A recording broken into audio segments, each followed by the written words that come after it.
like it. So a few retirements in their AFL this week. Yeah, right. Firstly, my wife has retired. Your wife's retired from football? Yeah, she's hung up the boots. Oh, wow. Yeah, she's not playing. So one more game for her team, but she's not playing that one. Can't remember why. She's just, I think it's an away game. She wanted to finish on a home game. Yeah. She got player, where all the players vote on who was best on ground. Oh, wow. Went out on a high. She's going out at the top. She has. She didn't even tell him that she was retiring either. So, oh, wow. So she told the coach when she was leaving. Wow. And so it wasn't even one of those like, yeah, you know, you're best on in your last game, but you did fuck all. It was like, you know, right. Oh, it was she earned okay. it. Yeah, right. It wasn't no a charity chance for a psychological one. It was all merit. Yeah, it wasn't a charity bog. It was a legit bog. Yes. And then there's, I mean, not as important, but Buddy has announced his retirement as well. Yeah. So that would have been his last game, potentially at the Perth Stadium on the weekend. Was he? He wasn't. No, he was playing Essendon. Eh? What am I talking about? I know Bunga's retired. Yeah, right. That's a big one too. He's retired, but I mean, Buddy, he's one of the greats. I was looking at his stats. He got the run on the ground thing as well. He's had that a couple of times. 1,000 goals. So he's only the fourth player in VFL AFL history to surpass 1,000 goals. Yeah, it's amazing. That's pretty good. 354 games, 19 seasons.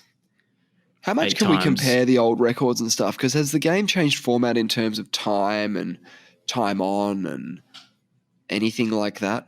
Well, they compare VFL and AFL. I know that the rules were the same, but you know it's different. The whole competition was that's true. Different in some ways.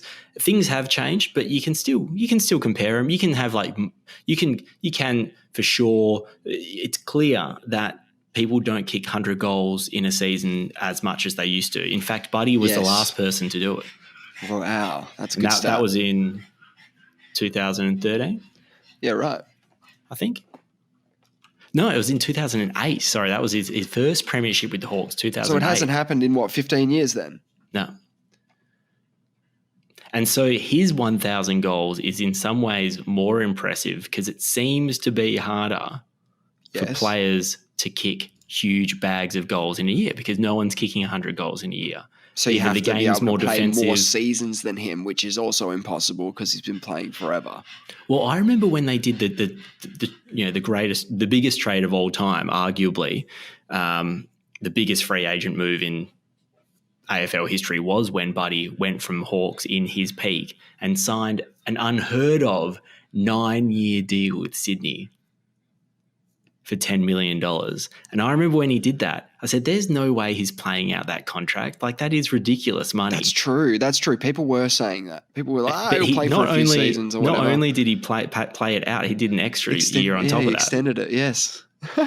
So, I mean, that actually worked out pretty good because he won – he didn't win a premiership with Sydney, actually. I think he lost 2. So how long's he been there? Because their last premiership was 10 years. Well, their last premiership was well before that. It was in the mid-2000s.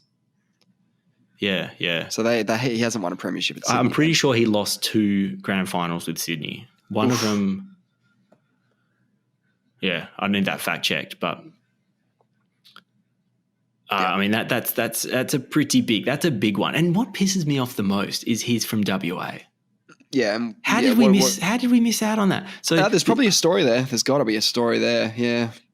So he went in the 2004 draft at number 5. So let's see who else we got in that.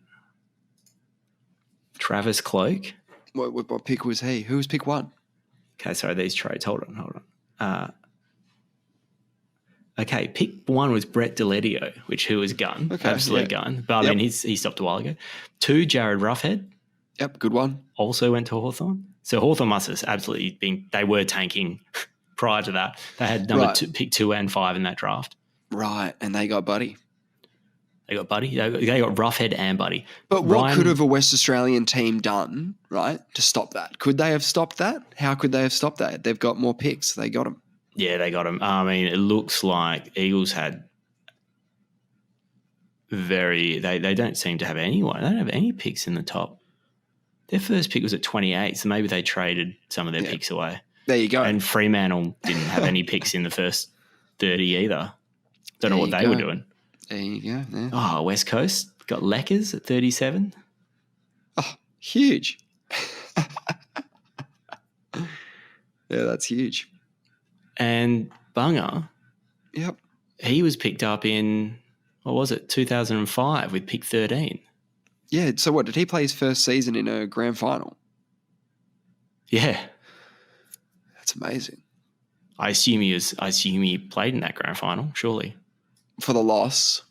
Yeah, so if and he then did the win the next season. I mean, he may not have played in 2005. I mean, if he got picked up, that's true. Yeah, he would have played 2006. You'd think.